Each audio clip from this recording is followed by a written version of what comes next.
વિરામબાદ આપનું સ્વાગત છે। 2019ની લોકસભાની ચૂંટણી પહેલા શું છે જનતાનો મૂડ એ જાણવા માટે એબીપી અસ્મિતાની ટીમ પહોંચી સૌરાષ્ટ્રના ભાવનગરના શિહોરમાં, જ્યાં ભાજપના કાર્યકર્તાઓ પાસેથી તેમનો મૂડ જાણવાનો કર્યો પ્રયાસ। 2019 લોકસભા ઇલેક્શન, આ ઇલેક્શનની અંદર ગુજરાતની 26 બેઠકો, આ 26 બેઠકમાં સૌરાષ્ટ્રની ભાવનગર લોકસભા બેઠક અને ભાવનગરનું ખાસ શિહોર ગામ જે છે તેની અંદર અત્યારે અમે છીએ। શિહોરના ભાજપ અને કોંગ્રેસ પક્ષના સ્થાનિક કાર્યકર્તાઓ અને સ્થાનિક અહીંના હોદ્દેદારો આપણી સાથે છે। ખાસ વાત કરીશું ગુજરાતની પણ 26 બેઠકોની વાત છે।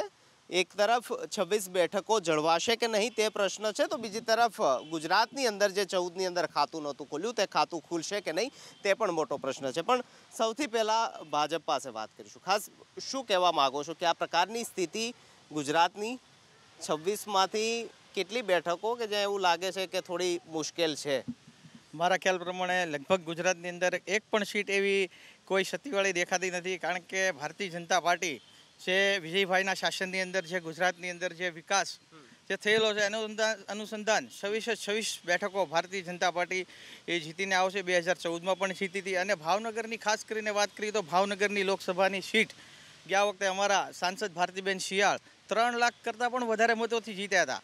એટલા માટે આ વખતે પણ જે વિકાસની વાત લઈ અને ભારતીય જનતા પાર્ટી જે આજે લોકો પાસે મત માગવા નીકળી છે, એટલા માટે 26માંથી 26 સીટ અમારી આવવાની પાક્કી છે। ગુજરાતની વાત 14માં ખાતું નહોતું ખોલ્યું, આ વખતે કેટલી સીટ એક્સપેક્ટ કરી રહ્યા છો કે ગુજરાતમાં કોંગ્રેસ જીતે એવી શક્યતા છે? 2014માં નરેન્દ્રભાઈ મોદીની જે સરકાર બની અને જે વાયદા કર્યા એ છેલ્લા 5 વર્ષમાં આપણે જોઈએ તો એક પણ એને વચન પાળ્યું નથી। એટલે કે જૂઠાણું જ એકદમ ચલાવ્યું છે। જૂઠું બોલવું, જોરથી બોલવું આ જ ભાજપનું સૂત્ર છે। અને ભાજપ સરકાર તમામ મોરચે નિષ્ફળ ગઈ છે। વેપારી એટલો વર્ગ હેરાન થઈ ગયો છે। જીએસટી લાવ્યા છે, એનું જીએસટીનું સરળ અમલીકરણ નથી કર્યું। શિક્ષણમાં એટલી બધી અરાજકતા વ્યાપી રહી છે। નવી કોઈ સ્કૂલ ખોલી નથી, કોઈ નવી સરકારી હસ્પતાલ ખોલી નથી કોઈ। એટલે આ તમામ મુદ્દા છે આવા। જે કાળું ધન પાછું લાવવાની વાત હતી એ કાળું ધન પાછું નથી લાવી શક્યા। અમુકનું આપણું જે પરસેવાનું જે ધન હતું એ નીરવ મોદી, વિજય માલ્યા, લલિત મોદી અને મેહુલ ચોકસી બધા આપણા કરોડો રૂપિયા લઈને લંડનમાં લીલા લહેર કરે છે। આવા વિડીયો આવે છે તો આપણી સરકાર કંઈ કરી શકતી નથી। એવી તો શું ક્રાઇસિસ ઊભી થઈ કે મંત્રીઓ બનાવવા પડે, એકને 24 કલાકમાં, એકને 4 કલાકમાં? મારો 1980થી રાજકીય અનુભવ છે કે જ્યારે દેશમાં રાજકીય માહોલ એવો બનતો હોય કે લોકોની સુવિધા અને સેવા કરવા માટે જ્યારે લોકો કોઈ પાર્ટીને પ્રોજેક્ટ કરતા હોય, કોઈ પાર્ટીને એકદમ નજીક લાવવા માગતા હોય, ત્યારે નેતાઓ હોય એ પોતાના વિસ્તારનો વિકાસ કરવા માટે અન્ય પાર્ટીમાં જોડાતા હોય। મતલબ એનો મતલબ એ કે રૂપાણી સરકારની અંદર વિપક્ષના ધારાસભ્યો છે એ પોતાનો વિકાસ નથી કરી શકતા? રૂપાણી સરકારમાં પોતાનો વિકાસ કરવાની વાત નથી, પણ જે શક્તિશાળી નેતાઓ છે કુંવરજીભાઈ વાવળિયા જેવા, કે આ નેતાઓ પ્રજાની નજીક બહુ રહેતા હોય છે અને પ્રજાની નજીક રહેવા પછી એને ખ્યાલ પડ્યો હોય કે રાજકીય રીતે કોંગ્રેસ એ કોઈ દેશનો વિકલ્પ નથી, રાજ્યનો વિકલ્પ નથી। ત્યારે આવા જે બુદ્ધિશાળી અને દૂરંદર્શી નેતાઓ હોય છે એ હંમેશા પ્રજાના વિકાસ માટે થઈને જે પાર્ટી સત્તાધારી હોય અથવા તો શક્તિશાળી હોય અથવા તો લોકોમાં માસ પાર્ટી થઈ હોય અને લોકોમાં એનું સ્થાન હંમેશા અડગ રહેવાનું હોય, ત્યારે આવા લોકો પાર્ટીમાં જોડાવા માંગતા હોય છે। જી, શક્તિશાળી નેતા હતા એવું તો સ્વીકાર્યું કોંગ્રેસના?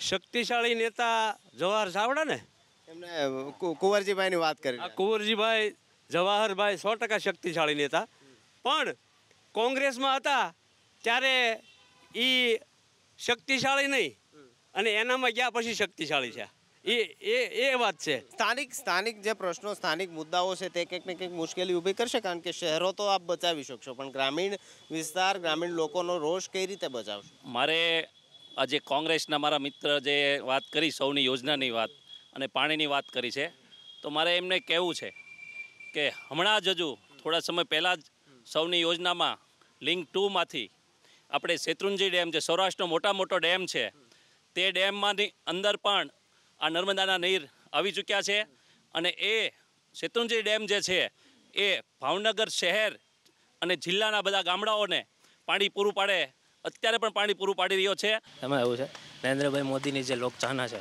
આજે આપણે જોઈ શકીએ છીએ। અત્યારે જે ટ્વિટર ઉપર ટ્રેન્ડ આપણે જે વાત કરી ચોકીદાર ચોર, આજે 3 કરોડ ઉપર પહોંચી ગયું છે। ક્યારે પહોંચ્યું હશે? 11 કરોડ થવા જોઈએ। આપના 11 કરોડ સદસ્યો છે। જી વાત છે, ટ્વિટરની વાત છે ને, ટ્વિટર ઉપર ટ્રેન્ડ જે છે એ 3 કરોડ ઉપર છે. ફેસબુકને એની ગણ્યા તો 11 કરોડ ઉપર જશે જ, ચોક્કસથી જશે. માહોલ તો ફક્ત મોદી સાહેબ પૂરતો જ લાગે છે ને બધા ઉમેદવાર મોદી તરીકે જ લડે છે. ગમે એ ઉમેદવાર આવે પણ આપણે દેશની સુરક્ષા માટે અને દેશને પરમ વૈભવ ઉપર પહોંચાડવાનો છે એટલે 100% મોદી સાહેબ 351 સીટે જીતવાના છે. 351 સીટ, શું કહેવા માંગો? કોંગ્રેસની કેટલી? જો એમ કહેતા ને 351, તો હું આ ખેસ છે ને ભાજપનો ખેસ પહેરવા તૈયાર છું.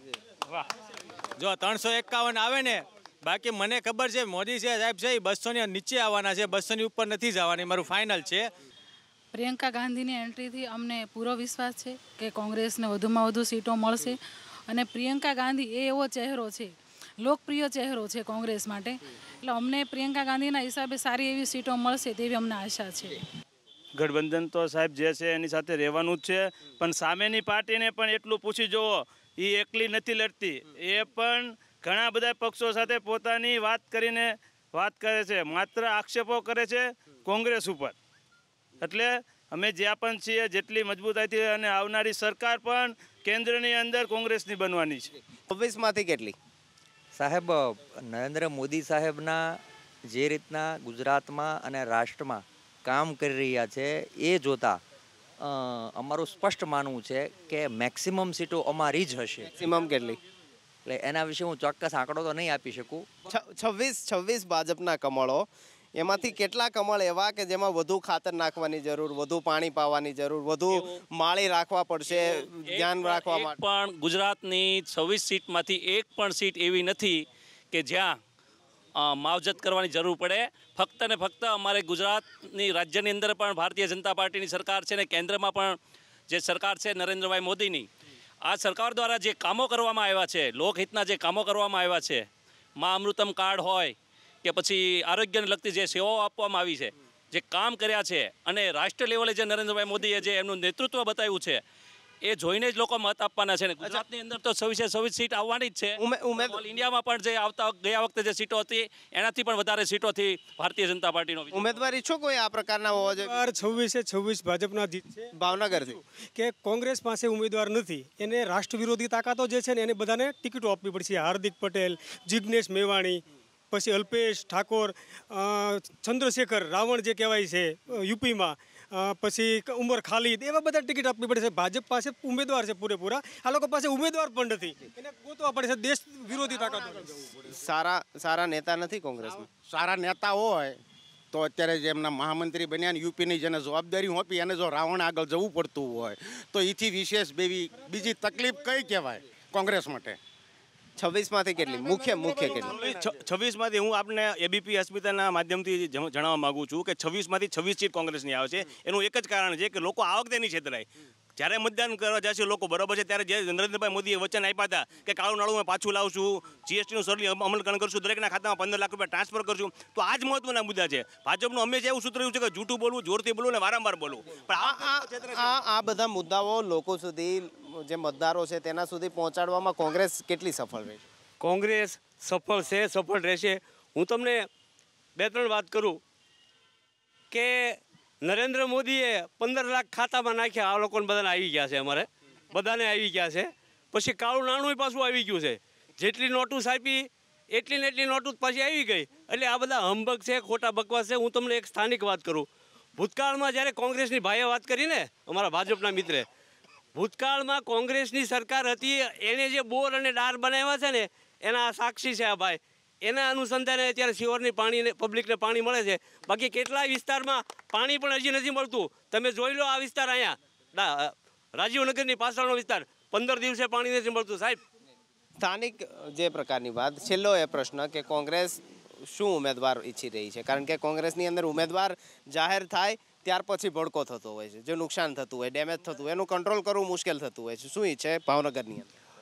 ઓલરેડી કોંગ્રેસ પાસે બધા ઉમેદવારો છે, ઉમેદવારો ભાજપ પાસે તો નથી, એટલા માટે અમારા સારા જે નેતા જે છે એને લઈ જવા પડે છે. અને બીજી વાત રહી, મારા સાથી મિત્રે જે વાત કરી ભાજપના, કે રાવણ શબ્દનો જે ઉપયોગ કર્યો, મને બહુ શરમજનક ને દુઃખની સાથે કહેવું પડે કે જે સમાજના જે વ્યક્તિ છે, એ વ્યક્તિ એના સમાજના રાવણ કહે છે, એનું ઉર્ફે નામ છે. જો રાવણને ઉપનામ આપતા હોય તો એ દલિત સમાજનું અપમાન મારીને જન્મ કહેવાય.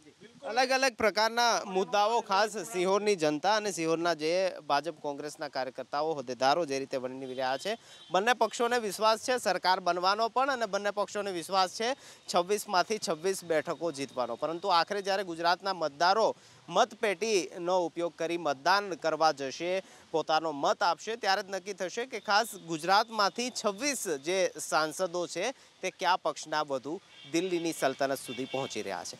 કેમેરામેન પ્રદીપસિંહ સાથે નિકુંજ જાની, એબીપી અસ્મિતા, શિહોર. તો સમાચારોમાં અત્યારે બસ આટલું જ. મહત્વની તમામ ખબરો માટે આપ જોતા રહો એબીપી અસ્મિતા, ગુજરાતની અસ્મિતા.